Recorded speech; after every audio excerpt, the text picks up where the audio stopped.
aku akan menjelaskan kamu dengan tema yaitu jabatan khusus sebagai nabi. Oke, jadi sebelum kita masuk lebih dalam, kita harus mengetahui apa itu nabi. Jadi nabi merupakan wakil kerja Allah yang menjadi utusan Allah dalam memberitakan pesan atau Injil dan untuk menafsirkan kehendaknya. Jadi nabi mengambil peran sebagai guru agama dan moral bagi umat Allah. Terus tugas seorang nabi itu yaitu menerima pesan dari Tuhan melalui wahyu dan menyampaikan pesan tersebut kepada kita umat manusia. Kita akan melihat bukti kenabian dari Yesus. Itu yang pertama itu ada Yesus itu sebagai nabi yang sudah dijanjikan dan dinubuatkan sejak perjanjian lama dan kemudian digenapi di perjanjian baru. Jadi kenabian Yesus itu nabi yang sudah dijanjikan sebelum dia berinkarnasi menjadi manusia gitu. Kemudian Yesus sendiri mengatakan bahwa dia adalah nabi. Jadi Yesus sendiri mengatakan bahwa dia itu adalah nabi. Kemudian Yesus menyatakan bahwa dia membawa pesan dari Allah Bapa. Yesus juga mengatakan bahwa hal-hal yang akan datang dan juga berbicara tentang otoritas tunggal, di mana otoritas yang hanya ada pada Allah. Jadi seperti yang tadi aku sudah bilang, tugas dari seorang nabi itu kan menyampaikan pesan dari Tuhan melalui wahyu kepada manusia. Karena itu Yesus menyatakan bahwa dia membawa pesan dari Allah Bapa. Itu juga membuktikan bahwa dia adalah seorang nabi. Kemudian pekerjaan pelayanan agungnya itu meneguhkan kemurnian pesan atau ajaran firman-Nya. Jadi itu maksud berarti ajaran firman-Nya itu dibantu dengan pelayanannya sama dirinya itu merupakan bukti bahwa dia melakukan tugasnya sebagai seorang nabi.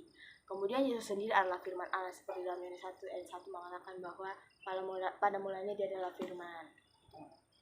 Kemudian kita masuk dalam fungsi Yesus sebagai nabi sebelum atau sesudah inkarnasi. Jadi yang pertama itu sebelum inkarnasi. Yesus menyatakan dirinya melalui firman-Nya dalam wujud teofani itu. Kamu udah belajar juga kan kalau teofani itu peristiwa penampakan sosok ilahi kepada manusia. Sebagai contohnya itu dalam nyala api yang keluar dari semak belukar yang ditunjukkan pada Musa. Kemudian tiang awan dan tiang api yang dimana Allah menyatakan kehadiran dan perlindungannya kepada Bani Israel dengan menuntun mereka keluar dari Mesir dan melintasi padang gurun Sinai dalam wujud tiang awan pada siang hari dan tiang api pada malam hari. Kemudian Yesus menjadi seorang nabi melalui pengajaran para nabi yang di dalamnya itu ia bertindak sebagai roh yang mewahyukan dan di dalam terang iluminasi spiritual bagi orang percaya. Kemudian dalam Amsal 8 juga Yesus digambarkan sebagai hikmat yang dipersonifikasi dan sebagai hikmat yang mengajari anak-anak.